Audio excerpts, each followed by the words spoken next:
Hello दोस्तों, welcome back to Geegle. Great ideas will lead to great life. Okay, listen to this.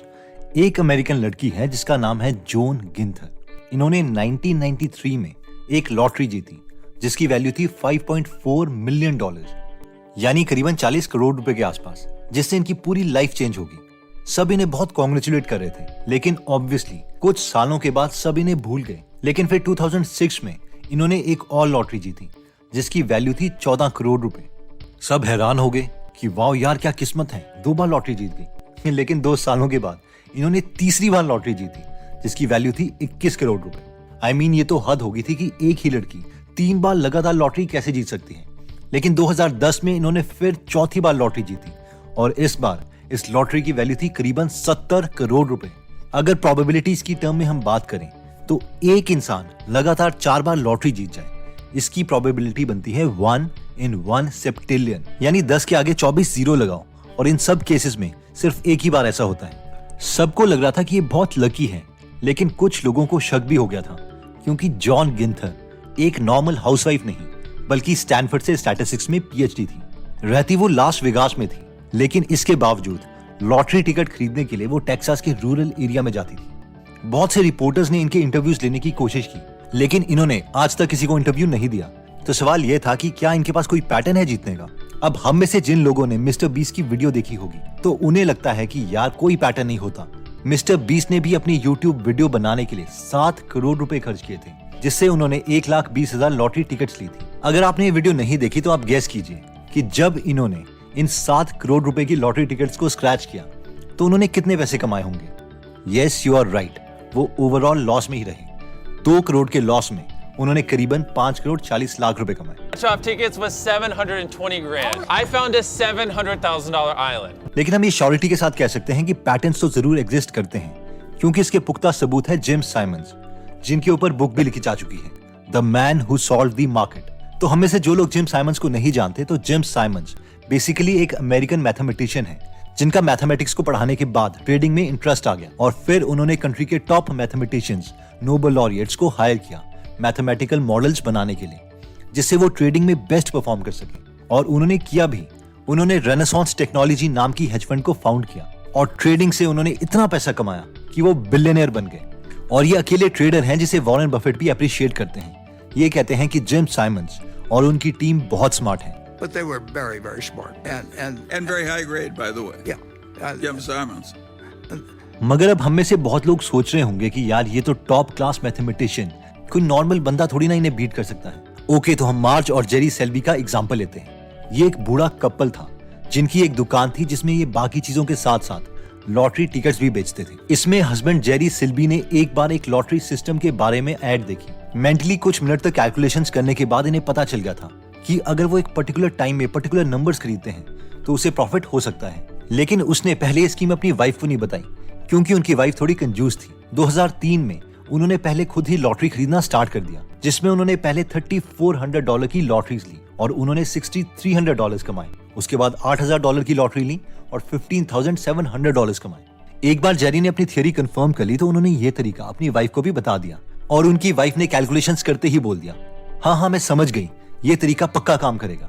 उसके बाद दोनों husband wife ने अपना स्टोर बंद करके फुल टाइम यही काम करना स्टार्ट कर दिया। वो 12 घंटे ड्राइव करके लॉटरी की दुकान में जाते, घंटों लाइन में खड़े होकर टिकट्स लेते और फाइनली अपनी इन्वेस्टमेंट में रिटर्न ले लेते।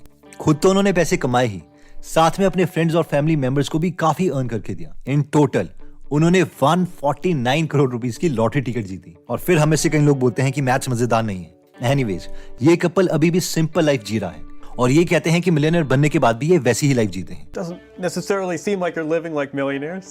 No, we're just the same. वैसे MIT स्टूडेंट्स ने भी इस पैटर्न को क्रैक कर दिया था और बहुत से पैसे कमाए।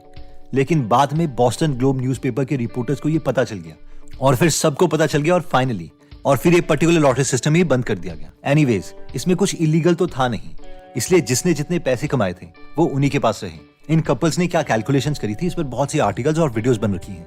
लेकिन ज्यादा मैथ्स इन्वॉल्व ना करते हुए मैं बस एक ओवरव्यू दे देता हूँ कि मेन स्ट्रैटेजी क्या थी। ओके, तो चलो इमेजिन करते हैं कि एक लॉटरी सिस्टम है। इसमें आपको नंबर गेस करना है कि कौन सा नंबर लकी ड्रॉ में निकलेगा। लेट्स से लॉटरी कंपनी वाले 3 नंबर ड्रॉ निकालते हैं और वो नंबर है 5, 10 और 15 और आप 10-20 लॉटरी ले लेते हो और 10-20 लॉटरी में आपके ये तीनों नंबर निकल जाते हैं, यानी 5, 10 और 15 आपकी लॉटरी में निकल गया, तो आपको फर्स्ट प्राइज मिलेगा 10,000 रुपए का। अगर 2 ही नंबर निकलते हैं तो आपको 5,000 रुपए का प्राइज मिलेगा, और अगर एक ही नंबर निकलता है तो 1,000 रुपए का प्राइज। बस ये याद रखना कि 3 नंबर चाहिए फर्स्ट प्राइज लेने के लिए। अब जिस लॉटरी सिस्टम को ये कपल खेल रहा था उसमें ये चीज इंपॉर्टेंट थी कि अगर कोई भी लॉटरी प्लेयर फर्स्ट प्राइज नहीं जीतता है तो वो ना जीते हुए पैसे अगली लॉटरी में एडजस्ट कर दिए जाएंगे, यानी नेक्स्ट टाइम लॉटरी का सेकंड प्राइज 5,000 नहीं बल्कि 10,000 होगा, और उसी तरह से थर्ड प्राइज 1,000 रुपए से इंक्रीज होकर 2,000 हो जाएगा। तो इन कपल्स ने प्रोबेबिलिटीज कैलकुलेट करी कि अगर लगातार 6 बार कोई लॉटरी नहीं जीतता है तो प्राइज मनी इतनी ज्यादा हो जाएगी कि जो भी आदमी ज्यादा नंबर ऑफ टिकट्स खरीदेगा प्रॉफिट उसको पक्का होगा, और ऑब्वियसली इन्हें प्रॉफिट तो हुआ ही। तो ये सब प्रोबेबिलिटीज हैं। जिम साइमंस हो या ये कपल हो, उनके पास कोई फॉर्मूला नहीं है कि ये फॉर्मूला हम यूज करेंगे तो उन्हें एग्जैक्टली पता चल जाएगा कि क्या होने वाला है। जिन्हें भी थोड़ा बहुत आइडिया है मशीन लर्निंग मॉडल्स में, जैसे कि न्यूरल नेटवर्क या लॉजिस्टिक रिग्रेशन एक्सेट्रा, तो इनका आउटपुट प्रोबेबिलिटी में ही आता है कि किसी पर्टिकुलर इवेंट की होने की कितनी प्रोबेबिलिटी है। बेशक जिम साइमंस इन मॉडल को यूज करते हों, लेकिन इन कपल ने भी कुछ ऐसा ही किया था। अपने माइंड में हर बार ये 100% श्योर नहीं थे कि ये पर्टिकुलर नंबर ही जीतेगा, लेकिन अगर ये ज्यादा नंबर ऑफ लॉटरीज खरीदते हैं तो वैसा ही होगा जैसे हमें ये प्रोबेबिलिटी बताती है। अब हम में से कई लोग सोच रहे होंगे कि हम समझ गए कि प्रोबेबिलिटीज में भी सोचना एक अच्छा थिंकिंग मॉडल है, लेकिन इन प्रोबेबिलिटीज को हम रियल लाइफ में कैसे यूज कर सकते हैं? तो एक सबसे इंपॉर्टेंट एरिया है जिसमें प्रोबेबिलिटी को यूज किया जा सकता है, और वो है इन्वेस्टमेंट। ऑल्दो इन्वेस्टर्स प्रोबेबिलिटी की एग्जैक्ट कैलकुलेशंस नहीं करते, बट अभी हम कुछ देर में समझ जाएंगे कि इनका थिंकिंग मॉडल भी कुछ ऐसा ही है। आइए इसे समझते हैं। मुनीश पब्राय अपनी बुक धंधो इन्वेस्टर में एक स्टेटमेंट कहते हैं, heads I win, tails I do not lose much. यानी वो कुछ ऐसा सोचते हैं कि मान लीजिए कि अगर आपने किसी शेयर को खरीदने के लिए 10,000 रुपए इन्वेस्ट किए हैं, इन केस वो कंपनी डूब जाती है तो हमारा मैक्सिमम लॉस 10,000 रुपए का होगा। लेकिन अगर वो कंपनी लॉन्ग रन में अच्छा परफॉर्म करती है तो उनकी original investment 2 times, 10 times, even कई केसेस में 100 टाइम्स भी हो सकती है। और अब हम सबके मन में ये सवाल आ रहा होगा, इससे तो लग रहा है कि इन्वेस्टमेंट एक जुआ है। और इस कॉन्सेप्ट को पीटर लिंच अपनी book one upon the wall street में बहुत अच्छे से समझाते हैं कि देखो, कर तो हम फ्यूचर ही प्रेडिक्ट रहे हैं, लेकिन हम कंपनी को एनालाइज करके उन कंपनीज में इन्वेस्ट कर रहे हैं जो हमें लगता है कि फ्यूचर में अच्छा परफॉर्म करेगी। लेट्स से हम अपनी फंडामेंटल एनालिसिस करने के बाद 10 बेस्ट कंपनीज चूज करते हैं जो हमें लगता है कि नेक्स्ट 10 सालों में एशियन पेंट्स, इन्फोसिस या HDFC जैसे रिटर्न दे सकती है, और सब में 1-1 लाख रुपए इन्वेस्ट कर देते हैं। यानी हमारी टोटल इन्वेस्टमेंट हुई 10 लाख रुपए। लेकिन अब हमारी किस्मत इतनी बुरी है कि 10 में से 4 कंपनीज तो बुरे तरीके से फेल हो जाती हैं, यानी हमारे 4 लाख रुपए 0 रुपीज में कन्वर्ट हो गए। अगली 4 कंपनीज में से भी 2 कंपनीज लॉस में जाती हैं और 2 प्रॉफिट में जाती हैं, मगर मिलके कुछ भी गेन नहीं होता है। यानी ये 4 लाख रुपए 10 सालों के बाद भी 4 लाख रुपए ही रहे। लेकिन लास्ट की 2 कंपनीज इन्फोसिस जितनी और एशियन पेंट्स जितनी ग्रो हो जाती है, लेट्स से 50 टाइम्स और 60 टाइम्स ग्रो हो जाती है, जिसका मतलब है कि इन्फोसिस जैसी कंपनी में 1 लाख रुपए की इन्वेस्टमेंट 10 साल में 50 लाख हो जाएगी, और एशियन पेंट जैसी कंपनी में जो हमने 1 लाख रुपए लगाए हैं वो 60 लाख हो जाएगी। यानी हमने जो 10 लाख रुपए शुरू में 10 कंपनीज में इन्वेस्ट किए थे, वो पूरा पोर्टफोलियो 20 साल के बाद बढ़कर 0 + 4 lakh + 50 + 60 lakh is equal to 1.14 crore rupees बन जाएगा, जिसका मतलब है 27.1% का कंपाउंडेड एनुअल ग्रोथ रेट। और अप्रिशिएट करने वाली बात यह है कि ये अच्छी ग्रोथ हमें इसके बावजूद मिली कि 10 में से हम 8 कंपनीज के बारे में गलत थे, लेकिन क्योंकि 2 कंपनीज को बहुत अच्छी ग्रोथ मिल गई, इसलिए हमारे पूरे पोर्टफोलियो को अच्छा रिटर्न मिला। इस वीडियो क्लिप को ध्यान से सुनिएगा। मोतीलाल ओसवाल के फाउंडर रामदेव अग्रवाल बहुत अच्छे तरीके से इसी कॉन्सेप्ट को समझा रहे हैं।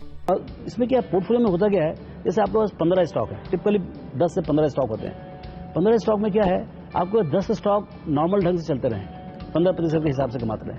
4-5 में एक जो मतलब 4-5 क्या 2-3 में भी यदि स्पीड आ गई, अच्छा स्पीड कैसे आती है कि आपका 10 साल में 50 गुना हो गया सर। उसमें से 1-2 भी आ गए, जैसे एक आयशर आ गया, एक पेज आ गया, एक जैसे भी अजंता फार्मा आ गया, ऐसे कोई भी 1 या 2 का भी यदि आप में अच्छे ढंग से आ गया तो आपका पोर्टफोलियो परफॉर्मेंस जो 15% वाला होता है वो 25% आता है। जहां से आपका 25% का मसाला बना, मतलब ये है आपका 10 साल में 10 गुना पैसा पक्का हो गया, तो आपका 10 साल में 10 गुना रहता है, 20 साल में 100 गुना और 30 साल में 1000 गुना। फार्मूला एकदम सेट है। और यही प्रोबेबिलिटीज की चीजें हम बहुत जगह देख सकते हैं, जैसे कि कैट, जीमैट जैसे एग्जाम्स के लिए जो इंग्लिश वोकैबुलरी को प्रिपेयर कर रहे हैं, वो टॉप 2500 हाई फ्रीक्वेंसी वर्ड्स ही पढ़ते हैं, यानी जिनकी आने की प्रोबेबिलिटी मैक्सिमम है। स्टूडेंट्स जो कॉम्पिटिटिव एग्जाम्स की तैयारी कर रहे हैं, वो उन कॉन्सेप्ट्स को ज्यादा प्रेफरेंस देते हैं जो लास्ट 10 साल में पूछे गए हैं, अगेन जिनकी आने की प्रोबेबिलिटी ज्यादा है।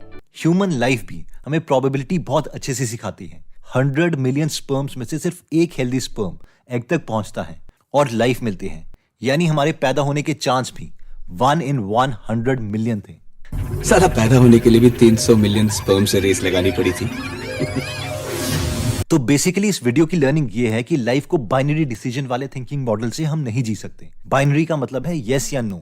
मैं इस एग्जाम की तैयारी कर रहा हूं, अगर ये एग्जाम क्लियर हुआ तो आई एम अ विनर, नहीं तो आई एम अ लूजर। ये वीडियो एक अटेम्प्ट है कि हमें सिर्फ बाइनरी में ही नहीं बल्कि इवन प्रोबेबिलिटीज में भी सोचना चाहिए, और फीडबैक से हम खुद को प्रोबेबिलिटी एलोकेशन में इंप्रूव कर सकते हैं। इन पर बहुत सी अमेजिंग बुक लिखी जा चुकी है, जैसे कि thinking in bets by Annie Duke, the art of statistics by David Spiegelhalter. तो अगर आप चाहते हैं कि इस टॉपिक में हम और वीडियो बनाएं तो कमेंट सेक्शन में जरूर बताइएगा। दोस्तों, अगर आप ऐसी और अमेजिंग बातें सीखना चाहते हैं तो आप fooled bye randomness, predictably irrational, thinking fast and slow जैसी अमेजिंग बुक समरी जरूर पढ़ें। अगर आप इन बुक्स की डिटेल बुक समरी हिंदी में फ्री में सुनना चाहते हैं तो आप गीगल ऐप डाउनलोड कर सकते हैं, जहां पर 170 से ज्यादा बुक समरीज फ्री में हिंदी में अवेलेबल है, जिन्हें आप पढ़ भी सकते हैं और सुन भी सकते हैं। ये एप्लीकेशन दोनों iOS और एंड्रॉइड में अवेलेबल। तो अगर आपको ऐसी नॉलेजेबल वाली एप्स इंटरेस्ट करती हैं तो इस ऐप का लिंक हम डिस्क्रिप्शन और फर्स्ट कमेंट में दे देंगे। एनीवेज दोस्तों, अगर आप ऐसी नॉलेजेबल वीडियोस मिस नहीं करना चाहते तो सब्सक्राइब करने के बाद बेल का बटन दबाना मत भूलिएगा।